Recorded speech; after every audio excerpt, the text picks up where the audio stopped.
क्या तुम्हारे जिंदगी में कभी ऐसा दौर आया है जब लगा कि सब कुछ एक साथ टूट रहा है?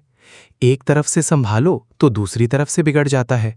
जो काम बनने वाला था वो रुक गया, जो रिश्ता ठीक था वो अचानक खराब हो गया, जो पैसा आने वाला था वो अटक गया। और तुम सोचने लगे कि ऐसा क्यों हो रहा है? मैंने क्या गलत किया? क्या भगवान मुझसे नाराज है? क्या मेरे साथ कुछ बुरा होने वाला है? आज मैं तुम्हें एक ऐसी बात बताऊंगा जो शायद तुमने पहले कभी नहीं सुनी। भगवान का गुस्सा सजा नहीं है, ये एक संकेत है, एक मौका है वापस आने का, सही रास्ते पर लौटने का। और आज मैं तुम्हें वो 4 चीजें बताऊंगा जो भगवान के गुस्से में दिखती हैं, और साथ में ये भी बताऊंगा कि जब ये चीजें दिखें तो क्या करना चाहिए। लेकिन उससे पहले एक काम करो, इस चैनल को अभी सब्सक्राइब करो और बेल आइकन दबा दो, क्योंकि अगली वीडियो में बताऊंगा कि भगवान को कैसे मनाएं। तो पहले सब्सक्राइब करो और फिर पूरी वीडियो देखो। पहले एक बात समझना जरूरी है, भगवान का गुस्सा इंसान के गुस्से जैसा नहीं होता। जब इंसान गुस्से में होता है तो वो नुकसान पहुंचाना चाहता है, लेकिन जब भगवान गुस्से में होते हैं तो वो सुधारना चाहते हैं, जगाना चाहते हैं। रामकृष्ण परमहंस जी कहते थे कि भगवान एक माँ की तरह है। जब बच्चा गलत रास्ते पर जाता है तो माँ डांटती है, लेकिन उस डांट में भी प्रेम होता है। वो डांट सजा नहीं होती, वो जागरण होता है। परमहंस योगानंद जी ने लिखा था कि जब जिंदगी में मुश्किलें आएं, जब लगे कि भगवान नाराज हैं, तो घबराओ मत, रुको और सोचो कि भगवान क्या बताना चाहते हैं। क्योंकि हर मुश्किल में एक संदेश छिपा होता है, और वो संदेश समझ लेने वाला इंसान जिंदगी में कभी नहीं टूटता। आज हम उन 4 चीज़ों की बात करेंगे जो तब दिखती हैं जब भगवान हमें जगाना चाहते हैं। पहली चीज है, जब बने बनाए काम अचानक बिगड़ने लगे। सब कुछ तय था, सब कुछ प्लान था, और अचानक सब उलट जाता है। जो काम होने वाला था वो रुक जाता है, जो मौका मिलने वाला था वो छिन जाता है, और तुम हैरान रह जाते हो कि ये कैसे हुआ। हमारे शास्त्रों में इसे विघ्न कहा गया है, और विघ्न को हमेशा नकारात्मक नहीं माना गया। गणेश जी को विघ्नहर्ता कहते हैं, यानी विघ्न हटाने वाले। लेकिन गणेश जी विघ्न लगाते भी हैं। जब वो देखते हैं कि कोई इंसान गलत दिशा में जा रहा है तो वो उसका रास्ता रोकते हैं। रामकृष्ण परमहंस जी कहते थे कि जब काम बिगड़े तो रुको और सोचो कि शायद भगवान तुम्हें किसी और दिशा में ले जाना चाहते हैं। जो रास्ता बंद हुआ वो शायद तुम्हारे लिए था ही नहीं। परमहंस योगानंद जी ने लिखा था कि भगवान जब किसी का एक दरवाज़ा बंद करते हैं तो दूसरा दरवाज़ा खोलने की तैयारी कर रहे होते हैं। लेकिन वो दूसरा दरवाज़ा तभी दिखता है जब हम बंद दरवाजे पर सिर पटकना बंद करते हैं। तो अगर तुम्हारे बने बनाए काम बिगड़ रहे हैं तो रुको, घबराओ मत, और ये सोचो कि भगवान किस नई दिशा में ले जाना चाहते हैं। दूसरी चीज़ है, जब करीबी लोग अचानक दूर होने लगें। और यह सबसे दर्दनाक अनुभव होता है, क्योंकि बाकी 3 चीज़ों में कोई इंसान नहीं होता। काम बिगड़ता है तो दर्द होता है, स्वास्थ्य बिगड़ता है तो तकलीफ होती है। लेकिन जब कोई अपना दूर होता है, जब कोई जिसे तुम प्रेम करते थे, जिस पर भरोसा करते थे, जो हमेशा साथ था, वो अचानक दूर हो जाता है, तो जो दर्द होता है वो बहुत गहरा होता है, बहुत अलग होता है। और इस दर्द में तुम बार बार सोचते हो कि मैंने क्या गलत किया, मेरी कौन सी भूल थी, क्यों ये हो रहा है, और कभी कभी कोई जवाब नहीं मिलता। लेकिन आज मैं तुम्हें एक ऐसा जवाब देना चाहता हूँ जो शायद तुमने पहले कभी इस नज़रिए से नहीं सोचा। हमारे शास्त्रों में रिश्तों के बारे में एक बहुत गहरी बात कही गई है। कही गई है कि हर रिश्ते का एक उद्देश्य होता है, हर रिश्ता एक कारण से होता है। कुछ रिश्ते जीवन भर के लिए होते हैं, कुछ रिश्ते एक ख़ास मौसम के लिए होते हैं, और कुछ रिश्ते सिर्फ एक ख़ास सबक सिखाने के लिए होते हैं। और जब वो उद्देश्य पूरा हो जाता है, जब वो सबक सीख लिया जाता है, तो वो रिश्ता खुद ही दूर हो जाता है। ये कोई गलती नहीं है, ये ब्रह्मांड का एक नियम है। रामकृष्ण परमहंस जी एक बात बार बार कहते थे जो बहुत सरल लेकिन बहुत गहरी है। वो कहते थे कि जब ईश्वर किसी इंसान को बड़ा बनाना चाहते हैं, जब वो उसे किसी बड़े उद्देश्य के लिए तैयार करना चाहते हैं, तो सबसे पहले उसके आसपास की भीड़ हटाते हैं।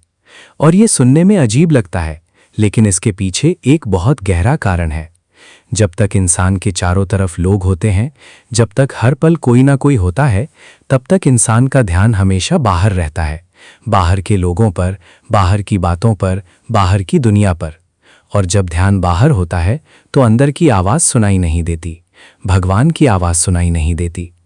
लेकिन जब लोग दूर हो जाते हैं, जब अकेलापन आता है, तो ध्यान अंदर जाता है, और अंदर जाने पर ही भगवान मिलते हैं। अंदर जाने पर ही वो आवाज़ सुनाई देती है जो हमें बताती है कि हमें क्या करना है, कहाँ जाना है, कौन बनना है। परमहंस योगानंद जी ने अपनी शिक्षाओं में एक बहुत महत्वपूर्ण बात कही थी। उन्होंने कहा था कि जब कोई तुमसे दूर हो जाए तो उसके लिए रो मत, बल्कि शांत होकर बैठो और भगवान से पूछो कि तुमने इस इंसान को मेरी जिंदगी से क्यों हटाया, क्या सीखना था मुझे, क्या बदलना था मेरे अंदर। जो जवाब आए वही उस रिश्ते का असली सबक है, और वो सबक सीखकर तुम अगले अध्याय के लिए तैयार हो जाते हो। स्वामी विवेकानंद जी की जिंदगी में ये बहुत स्पष्ट रूप से दिखता है। जब रामकृष्ण परमहंस जी इस दुनिया से गए तो विवेकानंद जी के लिए ये सबसे बड़ा दर्द था, सबसे बड़ा अकेलापन था। उनका सबसे करीबी इंसान, उनका गुरु, उनका सब कुछ चला गया था, और उस दर्द में, उस अकेलेपन में वो टूट सकते थे, बिखर सकते थे। लेकिन उन्होंने उस अकेलेपन को स्वीकार किया, उस दर्द के अंदर गए, और उसी दर्द में उन्हें वो शक्ति मिली, वो दिशा मिली जिसने उन्हें दुनिया के सामने खड़ा किया। और अगर रामकृष्ण जी नहीं जाते, अगर वो अकेलापन नहीं आता, तो शायद विवेकानंद जी कभी वो नहीं बनते जो वो बने। कार्ल युंग ने इस बारे में कहा था कि हर बड़ी तकलीफ, हर बड़ा नुकसान, हर बड़ा अकेलापन एक ट्रांसफॉर्मेशन का मौका होता है। ये तुम्हें तोड़ने के लिए नहीं आता, ये तुम्हें बदलने के लिए आता है। और जो इंसान इस ट्रांसफॉर्मेशन को स्वीकार कर लेता है, वो जिंदगी में कभी नहीं टूटता। और एक बहुत ज़रूरी बात, जो लोग तुमसे दूर हो गए उनके बारे में बुरा मत सोचो, उन पर गुस्सा मत करो, क्योंकि वो भी उसी बड़ी योजना का हिस्सा थे। वो अपना काम करके गए और अब उनका उद्देश्य पूरा हो गया। परमहंस योगानंद जी ने लिखा था कि जो लोग तुमसे दूर हो गए वो तुम्हारे अगले अध्याय के लिए नहीं थे, और जो अगले अध्याय में आएंगे वो उनसे कहीं बेहतर होंगे, कहीं सही होंगे, कहीं ज़्यादा तुम्हारे होंगे। लेकिन वो तब तक नहीं आ सकते जब तक पुरानी जगह खाली नहीं होती। तो जब लोग दूर हों तो दुखी मत हो, रो, ज़रूर रो, क्योंकि दर्द को महसूस करना ज़रूरी है, लेकिन उस दर्द में डूबो मत, उससे निकलो और भगवान पर भरोसा रखो, क्योंकि ये दूसरी चीज़ है जो भगवान तब करते हैं जब वो तुम्हें कुछ बड़ा देने की तैयारी कर रहे होते हैं। जो गया वो तुम्हारे लिए नहीं था, जो आने वाला है वो तुम्हारे लिए ही है। तीसरी चीज़ है जब मन में एक अजीब सी बेचैनी और हालीपन आने लगे, और ये सबसे रहस्यमय अनुभव है, क्योंकि इसे समझाना सबसे मुश्किल होता है। जब काम बिगड़ता है तो दिखता है, जब लोग दूर होते हैं तो महसूस होता है। लेकिन ये बेचैनी, ये खालीपन, इसे न दिखाया जा सकता है, न समझाया जा सकता है, बस महसूस होता है। सब कुछ ठीक है, नौकरी है, घर है, परिवार है, खाना है, सुविधाएं हैं। बाहर से देखने पर सब ठीक लगता है, लेकिन अंदर से, गहरे अंदर से एक अजीब सा खालीपन है। जैसे कुछ है जो होना चाहिए लेकिन हुआ नहीं, जैसे कुछ है जो मिलना चाहिए लेकिन मिला नहीं। रात को सोते हुए एक अजीब सा दर्द होता है जिसका कोई नाम नहीं होता। सुबह उठते हुए एक अजीब सा भारीपन होता है जिसका कोई कारण नहीं होता, और तुम सोचते हो कि ये क्यों है, मेरे पास तो सब कुछ है, फिर ये खालीपन कहाँ से आ रहा है। और लोग कहते हैं कि ज़्यादा सोचते हो, ओवरथिंक करते हो, लेकिन ये ओवरथिंकिंग नहीं है, ये कुछ और है। हमारे उपनिषदों में इस अनुभव के बारे में बहुत गहराई से लिखा गया है।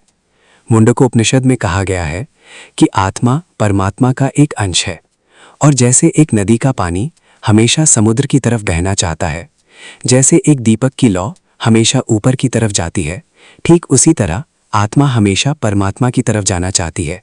ये उसका स्वभाव है, ये उसकी प्रकृति है।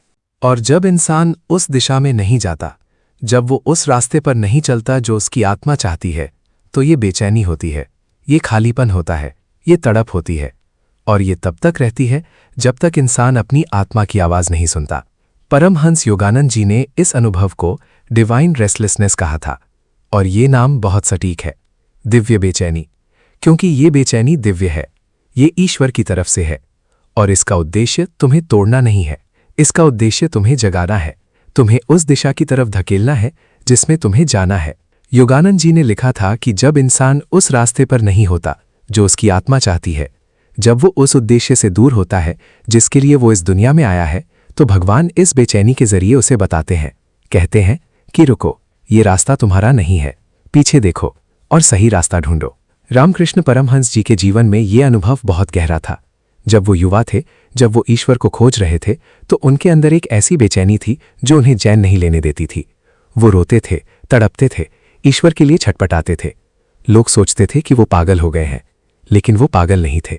वो डिवाइन रेस्टलेसनेस से गुजर रहे थे और उसी तड़प ने उन्हें उस ऊंचाई तक पहुंचाया जहां बहुत कम लोग पहुंच पाते हैं। स्वामी विवेकानंद जी ने एक बात कही थी जो आज भी उतनी ही सच है।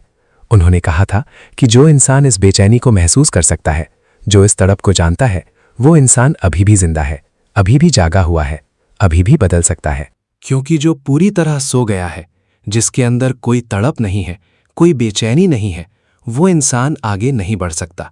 और आधुनिक मनोविज्ञान भी इस बात को अपने तरीके से मानता है। इब्राहिम मास्लो ने सेल्फ एक्चुअलाइजेशन की बात की थी।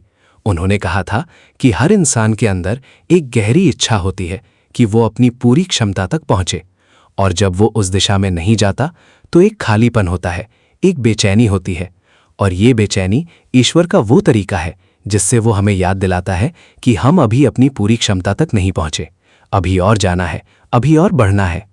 तो अगर तुम्हारे मन में ये बेचैनी है, ये खालीपन है, तो इसे कमजोरी मत समझो, इसे बीमारी मत समझो, इसे दबाओ मत, शराब से मत भरो, बाहरी चीजों से मत भरो।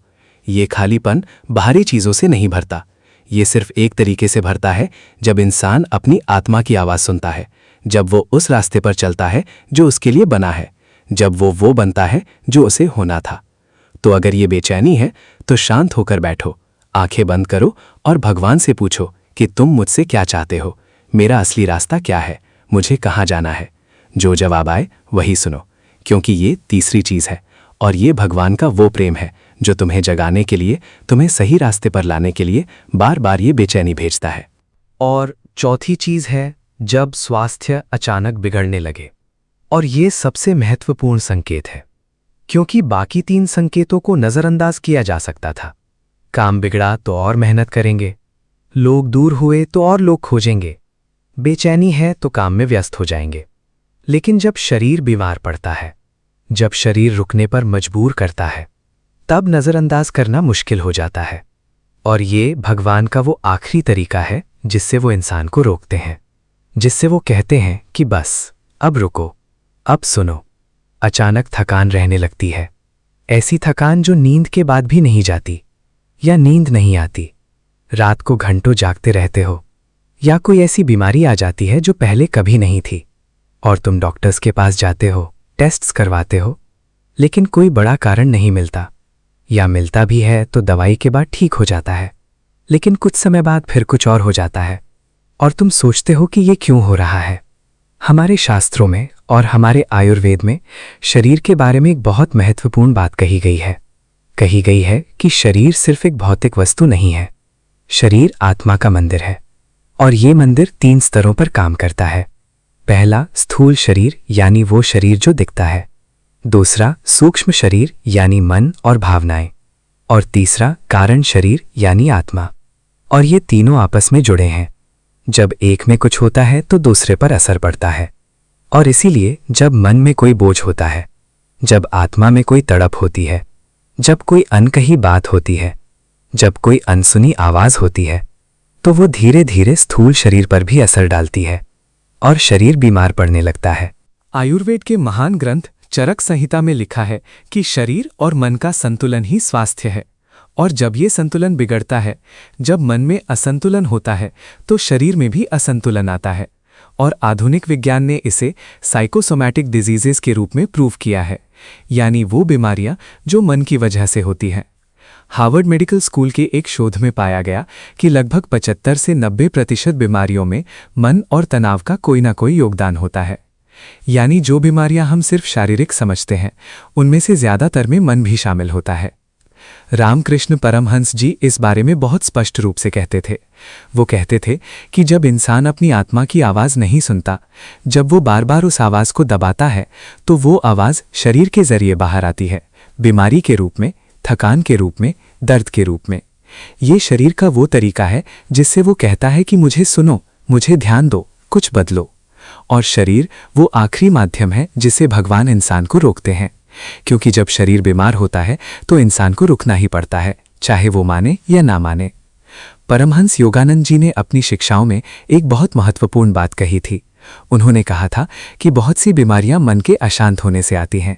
जब मन में डर होता है, चिंता होती है, अपराध बोध होता है, दबी हुई भावनाएं होती हैं, तो वो सब शरीर में जमा होने लगता है और एक दिन वो जमाव बीमारी बन जाता है।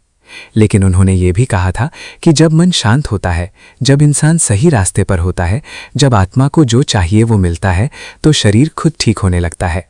शरीर में वो शक्ति है, लेकिन वो शक्ति तभी काम करती है जब मन और आत्मा संतुलित हों। तो अगर तुम्हारा स्वास्थ्य बिगड़ रहा है तो दवाई जरूर लो, डॉक्टर के पास जरूर जाओ, ये जरूरी है।